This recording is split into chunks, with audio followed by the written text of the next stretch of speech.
proyección? ¿Cómo va a ser a diferencia de Nicaragua?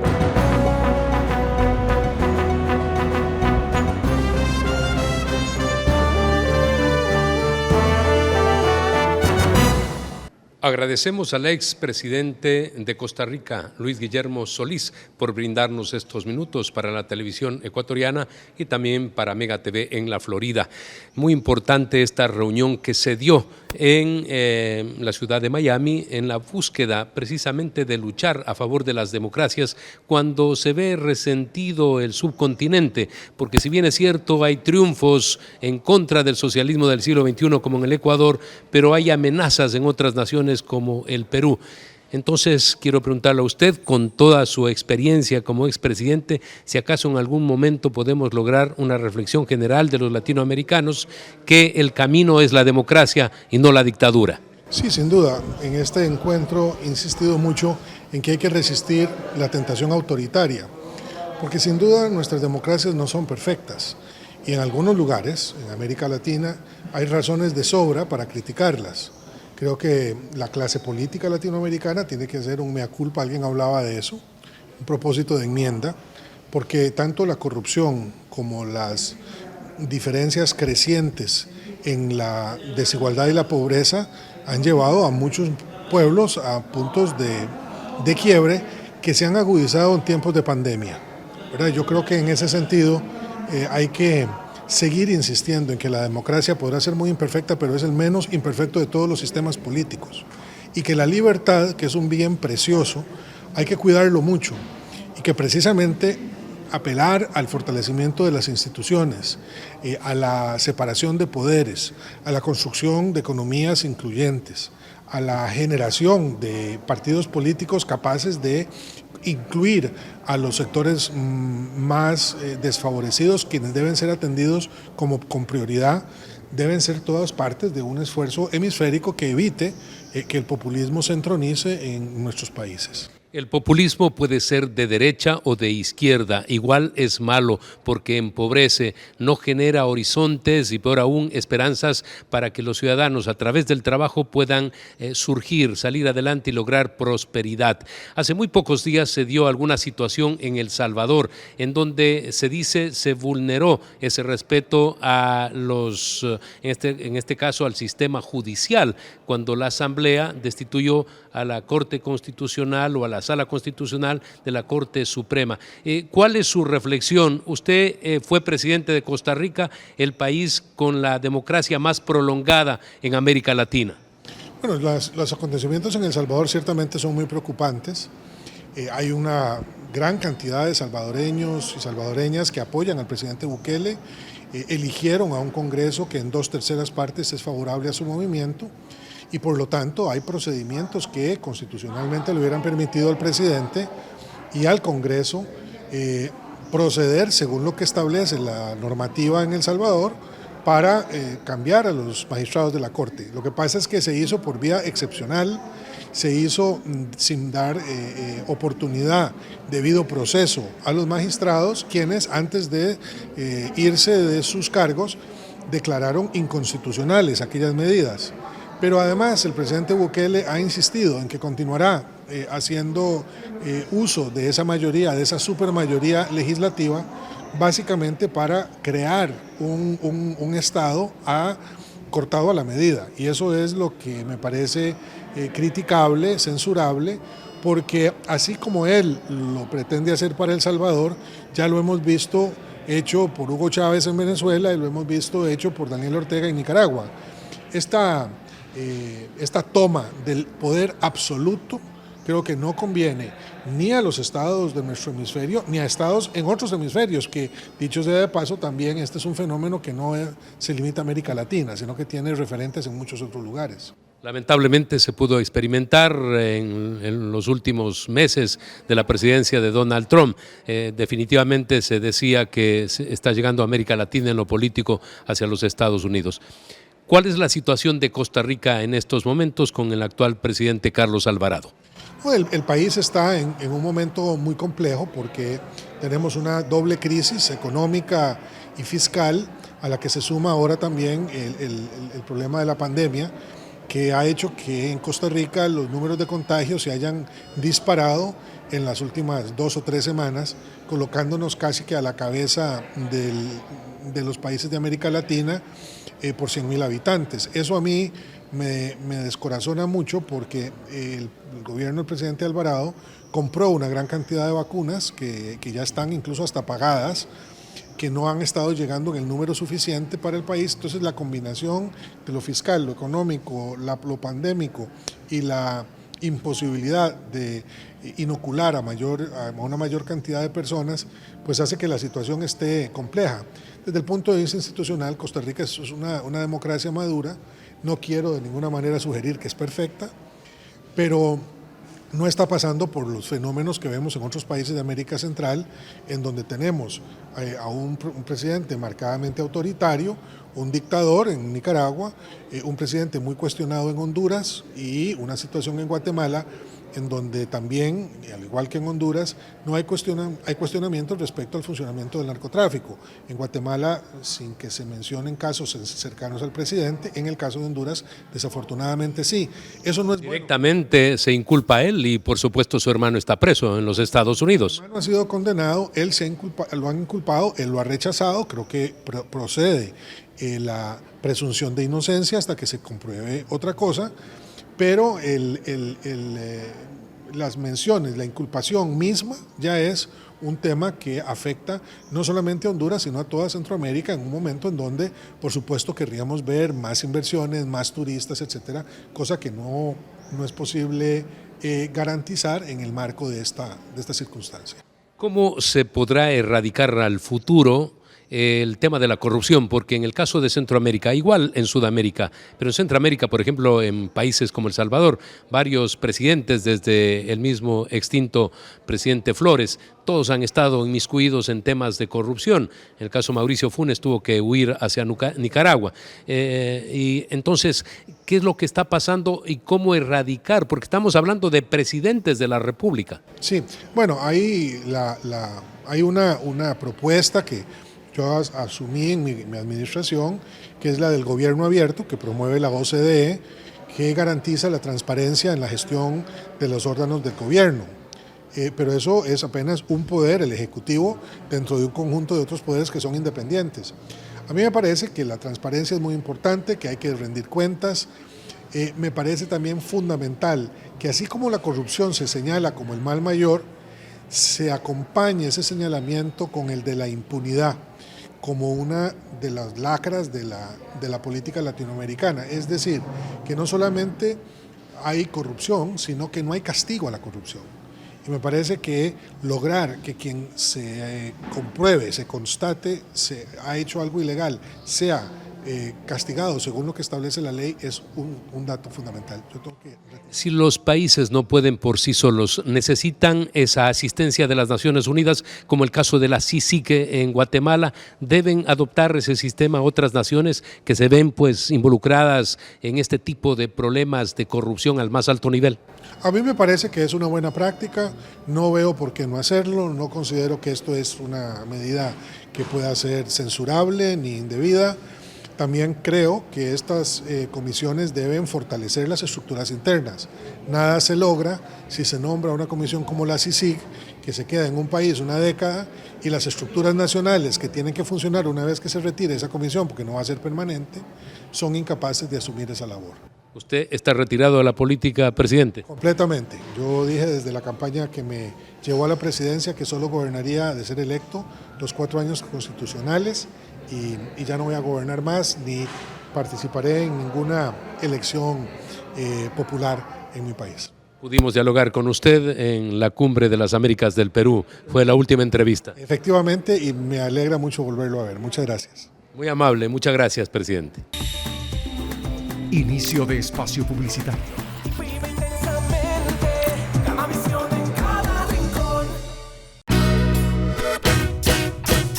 Guayaquil es la puerta de entrada a Ecuador y a las Islas Galápagos. Una ciudad que brilla, llena de arte, música y entretenimiento. Aquí la aventura se expresa en todas sus formas, desde paseos por el río y sus malecones hasta conciertos al aire libre y vista panorámica de la ciudad desde La Perla. Y en la noche la diversión no se detiene, con diversas actividades para todos.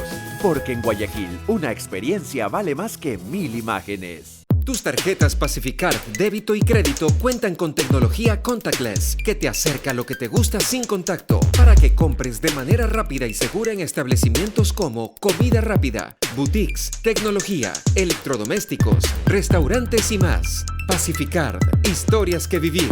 Banco del Pacífico.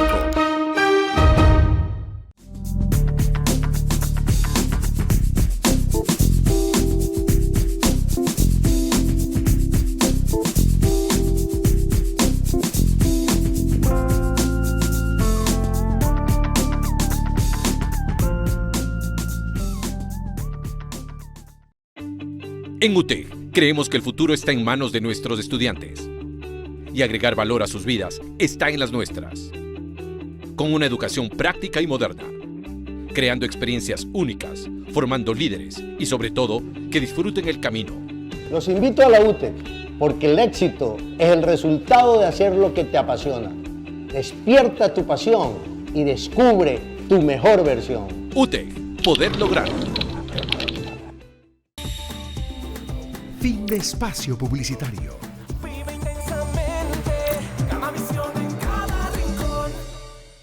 Economista Bon Giovanni de la Fundación Libertad de Argentina. ¿Cuál es su análisis sobre lo que está aconteciendo en América Latina? Unos países proclives a ir hacia el socialismo del siglo XXI, otros que logramos salir del mismo, como el caso del Ecuador. Pero ¿cuál sería el análisis sobre estos comportamientos sociales? Yo mencionaba más temprano en la charla que depende contra qué momento uno compare, ¿no? Si uno compara, por ejemplo, con el año 2005, 2010, todos los países de América Latina estaban gobernados por bolivarianos, con matices, algunos más extremos, como Maduro, como Correa, como Evo Morales, como Ortega, otros más moderados, como Lula, Bachelet, Tabaré Vázquez y Mujica en Uruguay, por supuesto los Kirchner en Argentina. Ahora es como que ese proceso en un momento se detuvo y empezaron a ganar las elecciones, por suerte, como acabas de mencionar lo ocurrido en Ecuador, gobiernos más proclives a la defensa de los principios republicanos, ¿no? Pero claro, América Latina es un subcontinente con muchos problemas institucionales, entonces cualquier viento tira al castillo, para decirlo de alguna manera, ¿no? Fíjate tú, si no, un país que uno pensaba que estaba muy consolidado como Chile, los problemas que ahora tiene, ¿no? Yo, sin embargo, tiendo a ser optimista. Yo creo que esta situación que afrontan países como, bueno, nuevamente Chile, Colombia, Perú, es un caso bastante dramático también, me parece que la cosa se va a ir resolviendo en favor de la modernidad, yo diría, ¿no? Hay en América Latina y en el mundo algunos líderes políticos atávicos que en realidad parece que quisieran volver a 2 siglos atrás, que tienen un espíritu tribal, si se quiere, ¿no? Yo soy naturalmente optimista. Creo, por ejemplo, mi país, que tiene muchas dificultades, pero creo, sin embargo, que vamos a resistir al autoritarismo. Es indudable que el problema social, económico de las personas es un caldo de cultivo para quienes de pronto demagógicamente le ofrecen solucionar absolutamente todo, simplemente por llegar al poder, y luego lo que hacen es empobrecer más a esos grupos sociales. ¿Cómo evitar que esto acontezca? Porque se repite, es recurrente. Bueno, yo diría, ese es el problema principal en la mayoría de los países. Hay excepciones. Chile es un país que mejoró mucho también en lo social y sin embargo, fíjate los problemas que tiene, ¿no? Hay otro tipo de descontentos también. Ahora, es verdad que en América Latina hay un problema social muy grande. Es uno de los continentes, es la zona más desigual del planeta, y esto creo que tiene que ver porque no se ha aplicado justamente una democracia liberal, un capitalismo democrático, como decía Michael Novak, ¿no? Un capitalismo que le dé acceso a todos. Nuestra gente, países por ejemplo como Ecuador o Perú, la gente es muy emprendedora, aparecen en el tope, en el índice de la Universidad de Babson, que es la que estudia el emprendedurismo. La gente quiere progresar, quiere desarrollarse, no quiere únicamente una dádiva del Estado, ¿no? Para eso hay que generar un sistema que lo permita, un sistema donde la gente trabaje, progrese, pueda acceder a su vivienda, pueda acceder a su auto, que el Estado no lo expolie, como pasa en algunos países como el mío, por ejemplo. Me parece que en el fondo se trata de crear una institucionalidad, y yo creo que esa institucionalidad tiene que ser una democracia liberal, con un sistema capitalista moderno que dé acceso a toda la gente, a todos las posibilidades, y también con un Estado eficiente que provea bien sus servicios. En la práctica, ¿es posible, es factible el poder, por ejemplo, acortar esa brecha y que la gente busque el camino del bienestar porque el Estado le otorga precisamente con reglas claras del juego esa posibilidad? No con asistencialismo, que ya sabemos lo que ocurre, empobrece más, pero sí la gente quiere saber que tiene la ayuda, el apoyo, el emprendedor, ese emprendedor que debería permanecer en el tiempo, muchas veces es una aventura de poco tiempo, y luego termina mal porque el poco capital que invirtió termina siendo una deuda. El emprendedor debería tener reglas de juego claros, pocas regulaciones, impuestos bajos y sencillos y un marco institucional que le permita prever, que le permita imaginar lo que viene, ¿no? Y en lo social me parece muy importante, ahí sí entiendo que puede haber un rol del Estado, que es en el tema educativo, en el tema de la educación. Argentina fue un modelo en eso, Argentina fue el primer país que, digamos, aniquiló el analfabetismo en el siglo XIX. Se puede hacer, Argentina lo hizo, hay otros países que hoy lo están haciendo, porque la educación es un gran factor igualador, ¿no? En nuestro continente lo que ocurre es que mucha gente no tiene acceso a una educación de calidad, a veces ni siquiera a una educación, y esto, claro, es lo que termina generando diferencias que después cuesta remontar, ¿no? Fíjate vos, por ejemplo, ahora con la pandemia, en muchos de nuestros países, en mi país, Argentina, no ha habido clases, ¿no? Entonces, claro, las escuelas, o mejor dicho, ha habido clases virtuales. Las escuelas privadas, los chicos están en una posición económica más acomodada, las escuelas tienen más recursos tecnológicos, entonces los chicos de la escuela privada han podido tener clases por Zoom. Y los chicos de la escuela pública, en muchos casos no han podido tener, han perdido el año. Entonces, estas son las cosas donde sí el Estado debería tener un rol un poco para fijar unas condiciones más equilibradas. Hay ocasiones en que hay que reflexionar que estando bien se puede llegar a estar muy mal, como el caso de Argentina. En indicadores eran extraordinarios los que tenía, por supuesto, a inicios de siglo también, pero en la actualidad vemos como un país desarrollado en otros tiempos busca el subdesarrollo por temas de carácter ideológico, de carácter político, pero ¿cómo se puede frenar semejante despropósito? Bueno, yo creo que el caso de los países que se suicidan, digamos así, como Argentina, es un caso de estudio.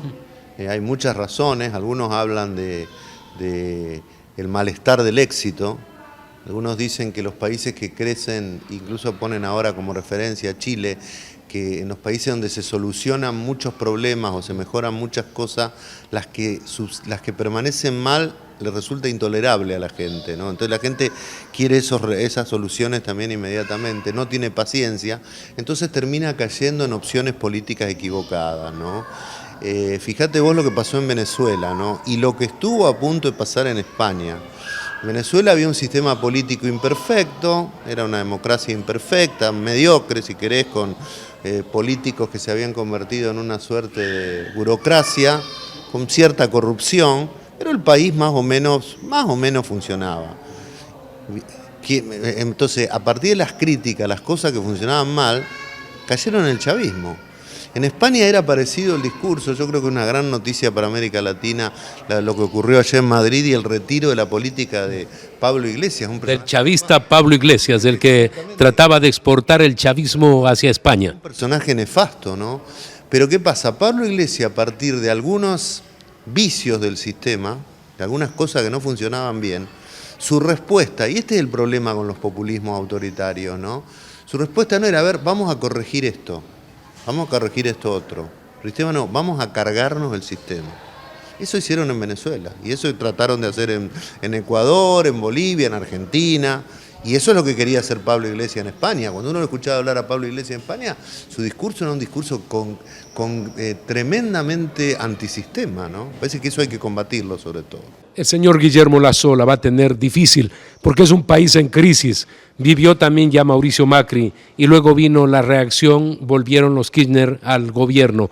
¿Qué es lo que tendría que hacer el nuevo presidente? Muy parecido es la forma que recibe el gobierno Lasso a la que le recibió Macri, déficit fiscal, un populismo que prometía y prometerá cualquier cosa. No menor, minoría, no tiene mayoría en las cámaras, esto en el gobierno de Macri fue clave para impedirle hacer una cantidad de reformas que él quería hacer. Yo espero que Lasso, creo que sí, porque tenemos contacto con él, ha mirado la experiencia argentina y que no va a cometer los errores que se cometieron con las mejores intenciones, pero errores al fin en el gobierno de Macri, ¿no? Además yo creo que Lasso ha tenido allí un think tank, Ecuador Libre y otros grupos con el Instituto Ecuatoriano de Economía Política que lo han nutrido de mucha gente joven además, que yo creo que tiene claras las ideas, así que yo tengo mucha confianza en que Lasso lo haga bien y que no termine como Macri, que Macri en un punto terminó bien, porque terminó con un 41%, hacía mucho que un presidente no peronista no terminaba su mandato, pero no pudo ser reelecto. Yo espero que Lasso lo haga bien y sea reelecto. Muchas gracias. Inicio de espacio publicitario.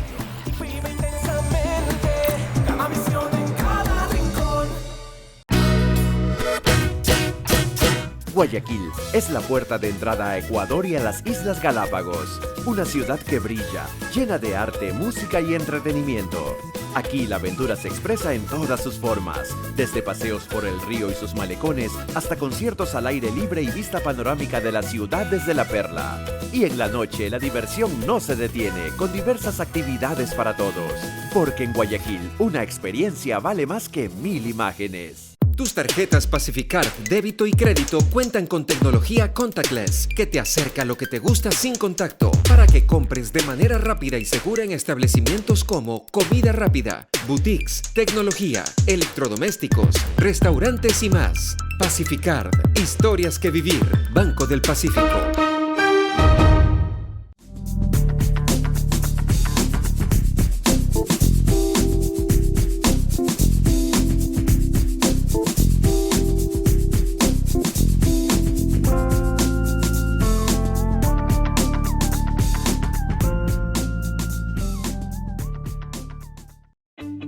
En UT, creemos que el futuro está en manos de nuestros estudiantes y agregar valor a sus vidas está en las nuestras.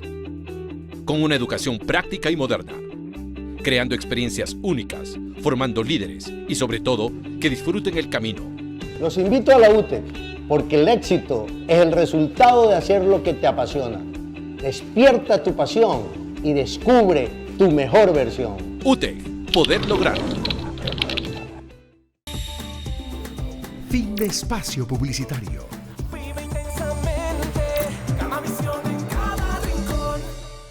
Agradecemos a Rosa María Payá. Ella lucha por la libertad en Cuba, pero también por la democracia en otros países. Esas dictaduras que se van tomando en algunas naciones de Latinoamérica, aun cuando debemos decir que lo ocurrido en el Ecuador vía democrática, pudimos dejar atrás el correísmo de 10 años y por supuesto los demás países hermanos buscan lo propio. Quizá Bolivia algún momento, luego del traspié último, pero que no caiga, por ejemplo, Perú y Colombia. ¿Cuál es el análisis que usted puede hacer de los últimos acontecimientos en Latinoamérica? Bueno, estamos primero felicitar al presidente Lasso y estamos realmente muy felices, estamos aliviados con ese empujón que se le ha dado al correísmo, que es lo mismo que el castrismo, o al menos son primos hermanos, en la región y que han estado erosionando no solamente el bienestar y la estabilidad democrática del Ecuador, sino el bienestar de todos los latinoamericanos, la estabilidad democrática en toda la región.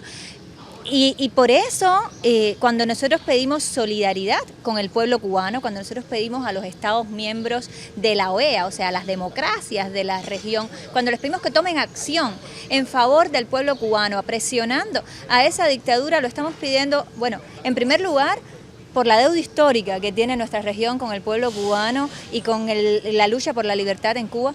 Pero en segundo lugar, y muy importante, porque es un gesto que se hace para proteger la seguridad nacional de cada uno de nuestros países en la región. El castrismo está detrás de la infiltración en todo el continente, está detrás del colapso de la democracia venezolana, está detrás del colapso de la democracia en Nicaragua, está detrás de los disturbios que vive nuestra región desde el 2019, está totalmente conectado con las actividades criminales relacionadas con el narcotráfico, es santuario de terroristas internacionales como los líderes del ELN. Es hora de parar al castrismo y ahora hay una posibilidad de éxito. No solamente que están desde 1959 los Castro en Cuba, sino que exportaron la revolución y han dejado pobreza, sangre en muchos países. ¿Por qué no logra romper con esa dictadura Cuba? ¿Cuál es su pensamiento? ¿Qué puede decir a la comunidad democrática de América Latina y del mundo? Que es hora de que se pongan de parte del pueblo cubano. El pueblo cubano nunca ha dejado de rebelarse contra el castrismo. Hay miles de cubanos que han perdido la vida enfrentando ese castrismo, entre ellos mi padre en el año 2012, que fue asesinado por Raúl y Fidel Castro, por órdenes de Raúl y Fidel Castro. Ha habido decenas de prisioneros políticos en estos 62 años, hay decenas de presos y prisioneras políticas en este momento. Hay 10 activistas cubanos detenidos desaparecidos desde hace 4 días, detenidos desaparecidos, tal y como pasaba en Chile, tal y como pasaba en Argentina durante las dictaduras militares. Eso está pasando en mi país al día de hoy y es hora de pararlo. Los cubanos están en las calles exigiendo ese cambio. Solo en el mes de abril hubo más de 200 protestas en las calles cubanas. Ha habido más de 550 protestas en las calles cubanas en lo que va de año solamente. Ese pueblo está exigiendo el cambio de sistema, está exigiendo que esa dictadura se someta a la voluntad soberana de la ciudadanía y se vaya dando paso al cambio democrático, y ese cambio no solamente le conviene a los cubanos, le conviene a toda la región. Y respondiendo a su pregunta de por qué no se ha logrado todavía, porque todavía la comunidad internacional no está presionando en la manera que tiene que presionar para apoyar a ese pueblo que está arriesgándolo todo en las calles cubanas. Se decía que si moría Fidel Castro se terminaba el comunismo en Cuba, pero siguió Raúl. ¿Qué pasa si muere Raúl? ¿Va a haber algún cambio o no? Mire, el comunismo es un mal que ha afectado nuestro planeta por más de 100 años ya, que ha asesinado a más de 100 millones de personas. Las vinculaciones del castrismo no terminan en Cuba, por supuesto, son bien conocidas y están documentadas sus vinculaciones con el Partido Comunista Chino, con el régimen de Vladimir Putin y con toda la actividad criminal en el continente y más allá. Estos dictadores, esta casta, que es una casta política, pero también es una casta criminal, en el poder en Cuba aprendió de 1989, aprendió del cambio en Europa Central y en Europa del Este, aprendió a aniquilar las primaveras, y lo han estado ensayando una y otra vez en Venezuela, donde la coordinación de la represión la hace el G2 castrista, que nadie se equivoque, la hace el G2 castrista, y Maduro responde a las orientaciones de ese G2 castrista. Por tanto, sí, por supuesto que en el momento que desaparezca Raúl Castro, esa dictadura está todavía más vulnerable, pero los cambios no son espontáneos.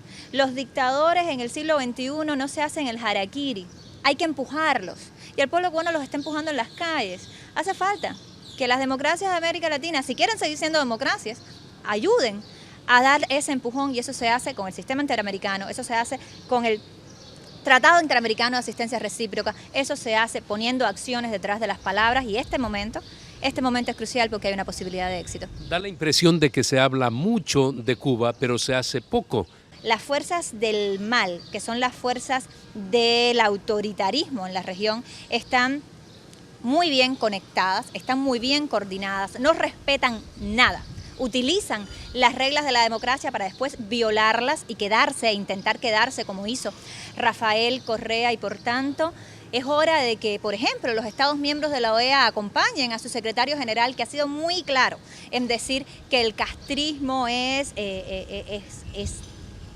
responsable por la inestabilidad democrática en la región, es la cabeza del pulpo antidemocrático en la región, y que ayuden a su secretario general y al pueblo cubano a terminar con esa cabeza. Muchas gracias, hay que seguir en esa lucha. Muchas gracias.